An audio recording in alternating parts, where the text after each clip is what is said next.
Hey, what's going on, everybody? This is Sean from the Win Condition, and we're going to bring you an EDH deck tech for Admiral Beckett Brass. With the introduction of Rivals of Ixalan, we actually have a bunch of pirates that we can flesh out a very effective EDH deck. And this is going to be a block constructed deck, so most all the creatures in this deck are going to be from Ixalan or Rivals of Ixalan, save a few mana rocks and some lands in our mana base. But other than that, let's get to the deck tech.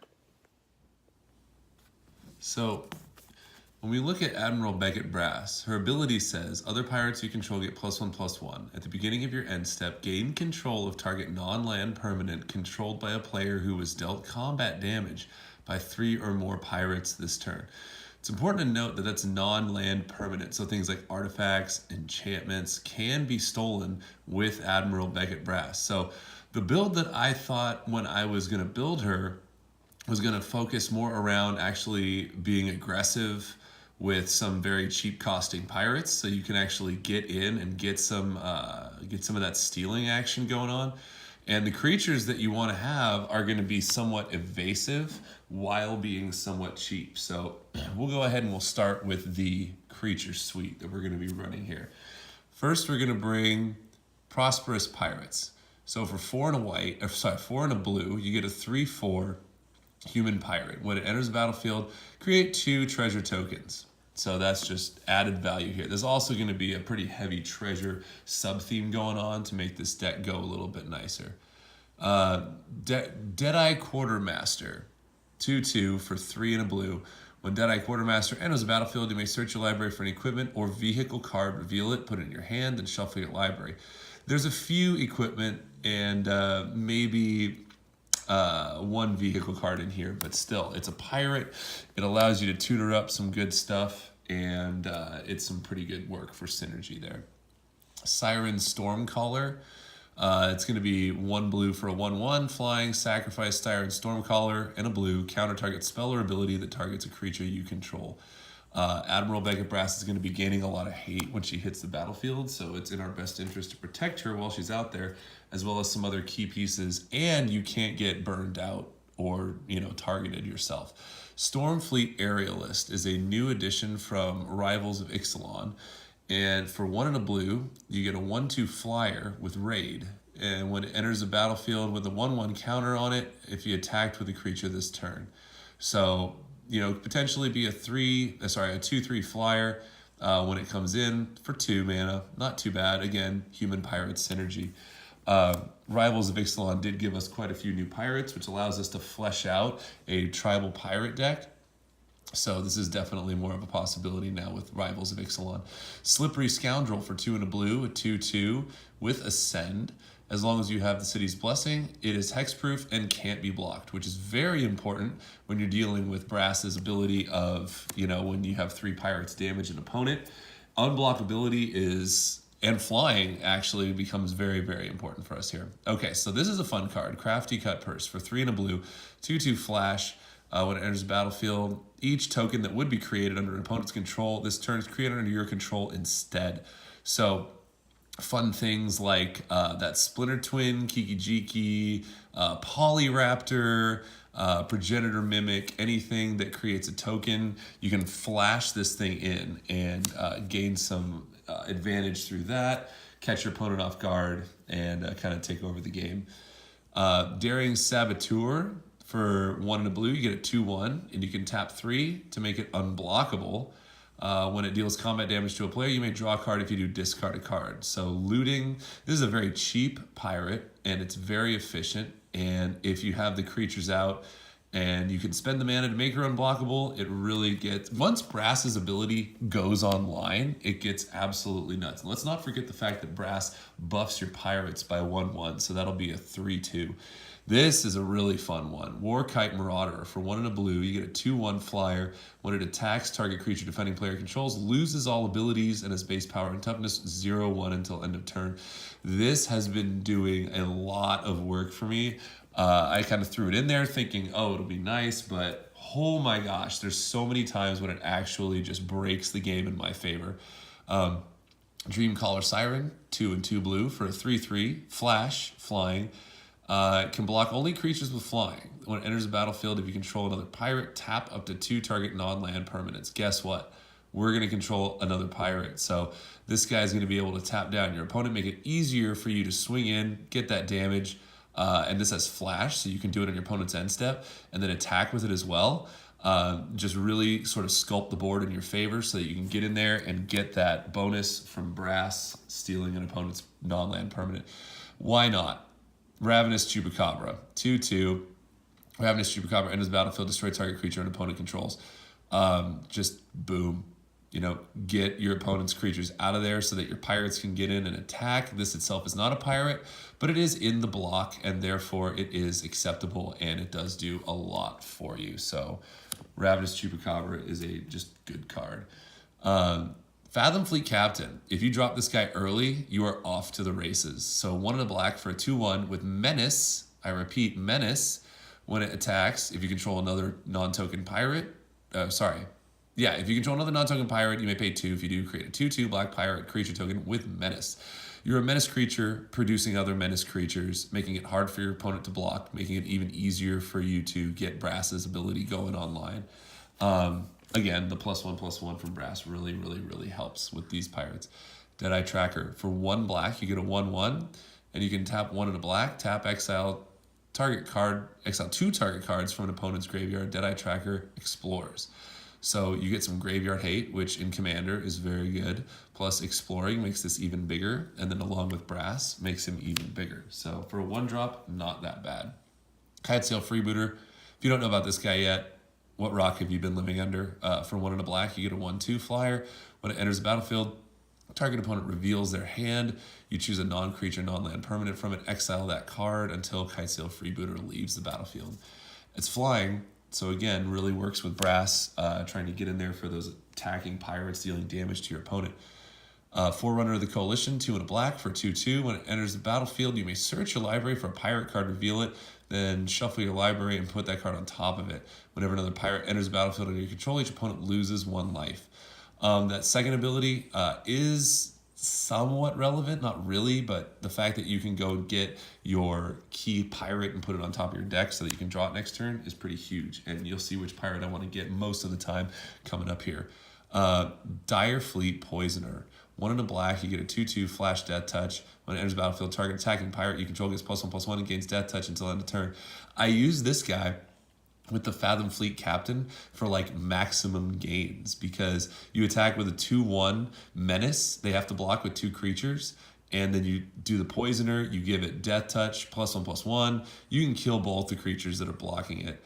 So, you're going to be creating a pirate with the captain and then killing 2 things. That's just serious value on top of value. Ruin Raider for 2 and a black. You get a 3/2 with Raid at the beginning of your end step. If you attack with the creature this turn, reveal the top card of your library, put that card in your hand. You lose life equal to the card's converted mana cost. So it's like a Dark Confidant, but a pirate, and you can attack. It's actually pretty easy to get this. You're going to be going after Brass's ability, and this is going to draw you cards, and this is Commander, so 40 life allows you that flexibility to draw a lot of cards without fear of losing much life. Daring Buccaneer, 1-drop, 2/2. When it enters the battle, as additional cost to cast it, you may reveal a pirate card from your hand or pay 2. Again, aggressive pirate strategy here. This is a 3/3 when Brass is out for 1 red mana. If you reveal a pirate, which will be pretty easy. So again, just value pirates coming out quick and coming out swinging. Stormfleet Arsonist, 4 and red for a 4/4. With Raid, when it enters the battlefield, if you attack the creature this turn, target opponent sacrifices a permanent. That's pretty good. A permanent, not a non-land permanent. So if your opponent only has lands out, guess what? You still get value. And now we're going to go with Captain Lannery Storm. For 2 and a red, you get a 2/2 haste. When it attacks, you create a colorless treasure token. And you can sacrifice a treasure token to give her +1/+0 till end of turn. Again, good hasty attacker. Gets you that treasure tokens, gets you that mana ramp. You'll see maybe there's an alternate win condition in this deck later on, but we'll get there when we get there. Angrat's Marauders, 5 and 2 red for a 4/4. Source you control would deal damage to a permanent or player, deals double that damage to that player instead. 7 mana, definitely worth it. We're going to go now to Dire Fleet Daredevil. For 1 and a red, you get a 2/1 with first strike. When it enters the battlefield, exile an instant or sorcery card from an opponent's graveyard. You may cast that card, and you may spend mana's over mana of any color to cast it. In Commander, you're going to see a lot of cards in opponents' graveyards, a lot of instants and sorceries, and you're going to be able to find a card to get this guy some serious value. And at 2 mana for a 2/1 first strike, combined with Brass's buff, like that's just pretty good. You're going to see this deck doesn't seem super powerful on any one front, but when combined together, this deck is very, very synergistic and powerful. Captivating Crew. For 3 and a red, you get a 4/3, tap 3 and a red, gain control of target creature an opponent controls until end of turn. Untap that creature, it gains haste until end of turn. Only as a sorcery. Get around those creatures, be able to get in with your creatures, and take your opponent's best creatures so that you can attack with those creatures and gain control of your opponent's creatures. We're going to have Marauding Looter for 2, a blue and a red for a 4/3. At the beginning of your end step, if you attack the creature this turn, you may draw a card. If you do, discard a card. You loot, and it's a pirate, so pretty good. Good value, good synergy.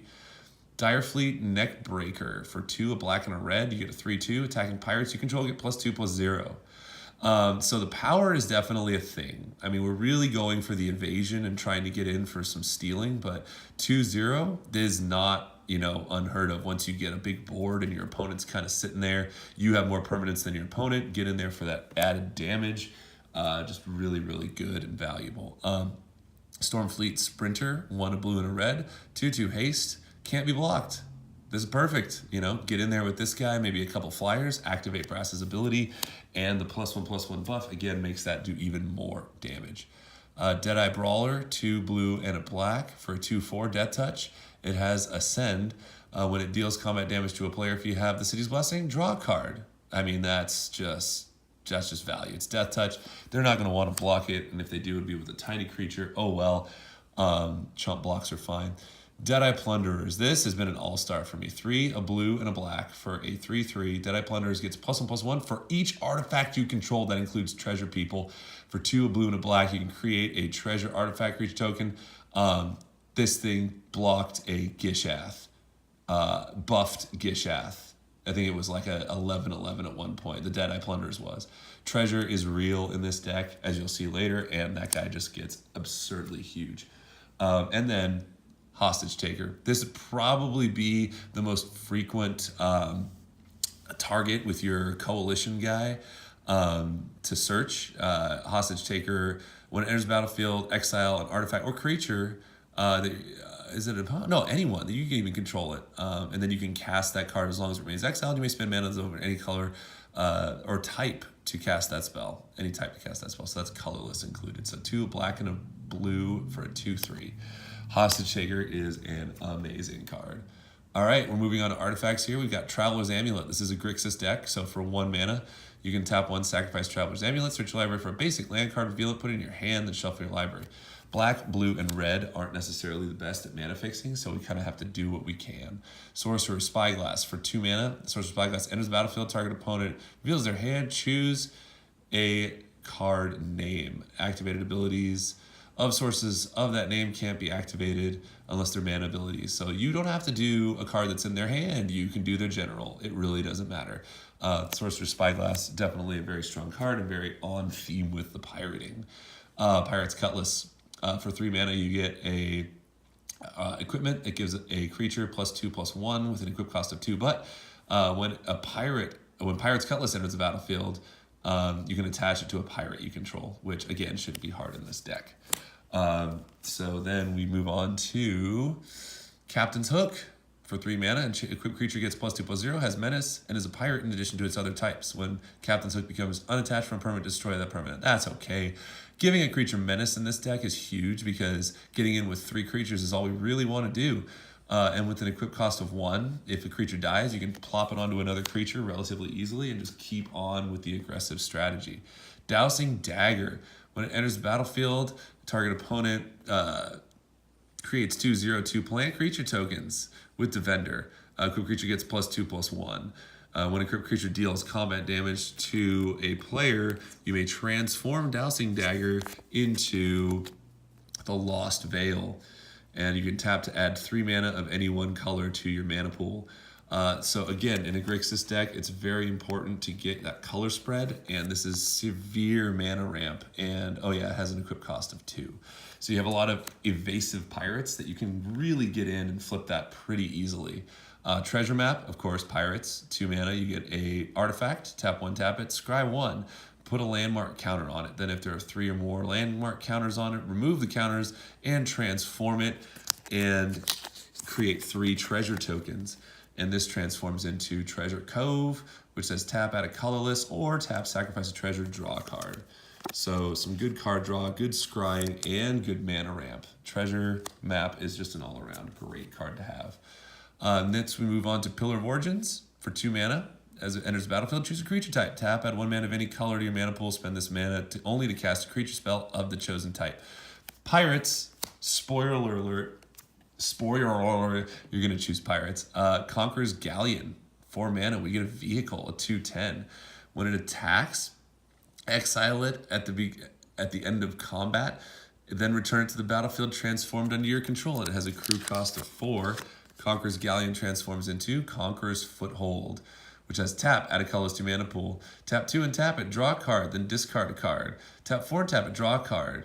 Tap 6 and tap it, return target card from your graveyard to your hand.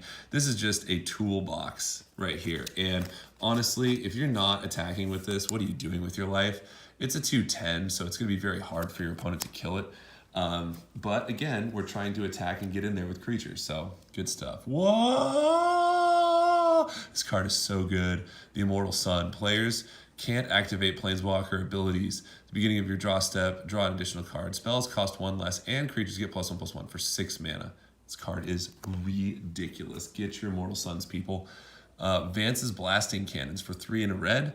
At the beginning of your upkeep, exile the top card of your library. If it's an online card, you may cast that card this turn. Whenever you cast your 3rd spell this turn, transform Vance's Blasting Cannons. So you get some card advantage there, and it transforms into Spitfire Bastion. Tap out a red. Tap 2 and a red, deals 3 damage to target creature or player. That's really good. You're going to be aggressive. You're going to be trying to get in damage. You're going to be trying to remove your opponent's creatures so that you can get in and actually damage your opponent. All right, here's the treasure payoff. We have Revel in Riches for 4 and a black. Whenever a creature an opponent controls dies, or sorry, whenever a creature opponent controls dies, create a treasure token. At the beginning of your upkeep, if you control 10 or more treasure tokens, you win the game. Yes, it's amazing. Then we have Makeshift Munitions. 1 in a red, you get tap 1, sacrifice an artifact or a creature, deals 1 damage to target creature or player.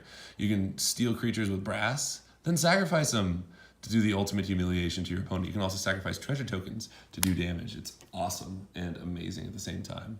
Dead Man's Chest, 1 in a black, you get an enchantment aura, enchanted creature an opponent controls. Whenever an enchanted creature dies, exile cards equal to the power of that from the top of your opponent's library. You cast cards exiled without paying the mana cost.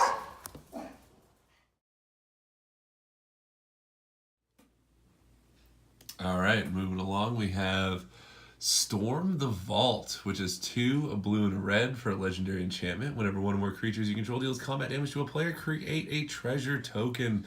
At the beginning of your end step, if you control 5 or more artifacts, not just treasures, artifacts, transform Storm the Vault into, oh yes, please, Vault of Catlacan. Tap, add 1 mana of any color to your mana pool. Tap, add blue to your mana pool for each artifact you control. So Tolarian Academy only better, but you do have to kind of jump through some hoops to flip it. But it's definitely very flippable. Great, great card. Opt, 1 blue, scry 1, draw a card. It's pirate themed, it goes along with the deck, so we're just gonna run it. We're gonna have March of the Drowned for 1 black. Choose 1, return a creature from your graveyard to your hand, or return 2 target pirate cards from your graveyard to your hand. Yeah, another spoiler alert. We have a ton of pirates in this deck, so this is basically going to be 1 mana. Bring 2 cards back from your graveyard to your hand. Then we're going to have Hijack, 1 red. Gain control of target artifact or creature until end of turn. Untap it. It gains haste until end of turn. Again, you want to take your opponent's stuff so that your creatures can get through so you can steal their stuff. Sounds pretty good to me. Brass's Bounty, 6 and a red. For each land you control, create a colorless treasure artifact. Treasure For all your land, that's a lot of treasure. That's a lot of treasure. I'm going to say it again. No, I won't. That's a lot of treasure. Anyway, and we're going to go on. Pirate's Prize, 3 and a blue. Draw 2 cards. Create a colorless treasure artifact token with tap sack. Add 1 mana of any color to your mana pool. Card draw, treasure creation for 4 mana. Not bad. Not bad at all. Chart a course, 1 and a blue, draw 2 cards, then discard a card unless you attack with the creature this turn. You're going to be attacking, so it's essentially 2 mana, draw 2 cards, which is actually quite a good rate. Mastermind's Acquisition, 2, black, choose 1, search your library for a card, put it on the hand, then shuffle your library or choose a card you own from outside the game and put it in your hand. What? This is Commander, so I don't know if you have sideboards for Commander, how that works, but that definitely sounds like a fun and interesting opportunity to go kind of crazy with this deck, so have at it.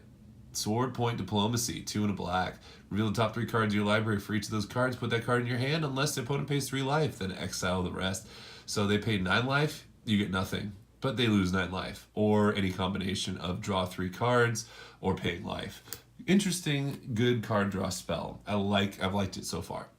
Taps the desire, 2 and a blue, return target creature to its owner's hand. Create a colorless treasure artifact creature token with sacrifice it, add a mana of any kind. 3 mana, return a creature, create a treasure. Pretty good deal. You're trying to get in there, trying to do damage, trying to create treasure, does everything that you want. Walk the plank, black, destroy target non-merfolk creature. If you play the Kumena deck, I'm sorry, you should just take it out. If not, 2 mana, destroy target creature. That's pretty good. Again, clearing the way for your creatures to attack. Vraska's Contempt. Doesn't care if it's a merfolk. 2 black, exile target creature, or planeswalker, you gain 2 life. Very, very good. It's an instant, very versatile, standard all-star. The only planeswalker we were running, Jace Cunning Castaway. Why? Because he's a pirate. 1 blue for 3 loyalty. Whenever one or more creatures you control deals combat damage to a player, this turn draw a card, then discard a card. Looting is generally a good thing to do. -2, create a 2/2 blue illusion creature token with, when this creature becomes a target of spell, sacrifice it. Not ability, so you can equip it. That's pretty fantastic. -5, create 2 tokens that are copies of Jace, except they're not legendary. So 3 mana for a planeswalker that will eventually help you loot and create tokens. Not bad. Not bad at all. Okay, so now we're getting into the out-of-block artifacts and cards that will just help us play because it's Grixis and because we need ramp, because it is Commander. So Wayfarer's Bauble, 1 mana for an artifact, tap 2, tap, sacrifice it, search your library for a basic land card, put that land in play tapped, then shuffle your library. The thing is, it puts it into play tapped, which is actually very strong. It gets your deck going really fast. We have a Chromatic Lantern, 3 mana. Lands you control have tap and 1 mana of any color to your mana pool. Tap, add 1 mana of any color to your mana pool. Grixis, it's important. Mana spread. Chromatic Lantern is a very, very good card. Commander Sphere, tap, add 1 mana of any color to your mana pool. A color identity of your commander is 3 mana. Sacrifice it, draw a card. Card draw and mana ramp. It's a pretty good card. Gilded Lotus, add 3 mana of any 1 color to your mana pool for 5 mana. It's a good card. Definitely a good mana rock to have on hand. Soul Ring, 1 mana, tap, add 2 colorless to your mana pool. If you don't have one of these, what are you doing with your life? Go get some Soul Rings for your commander decks. Thran Dynamo, 4 mana, tap, add 3 to your mana pool. It's very strong. Comes in untapped, so you're essentially netting yourself down a mana, but in turns to follow, you're ramping yourself insanely fast. So Thran Dynamo is a very, very good card. Mana Vault, 1 mana, tap, add 3 colorless mana to your mana pool. Doesn't untap during your untap step. You can pay 4 during your upkeep. If you do, you can untap it. If not, it stays tapped and deals 1 damage to you. It's kind of the expurgated version of that card. So, anyway, Admiral Beckett Brass with Rivals of Ixalan. It's a very, very good commander. Again, this is pretty much block constructed, save a couple artifacts and some lands. But she is very, very fun, and if you go outside the realm of Ixalan, you can make this deck incredibly powerful. So I loved playing this deck so far. Let me know what you think. Yeah, thanks again for watching. This is Admiral Beckett Brass, EDH Deck Tech, and this is Sean from the Win Condition, once again, saying go ahead and listen to our podcast if you can, subscribe to our channel, let us know what you think, and we will talk to you next time. Bye-bye.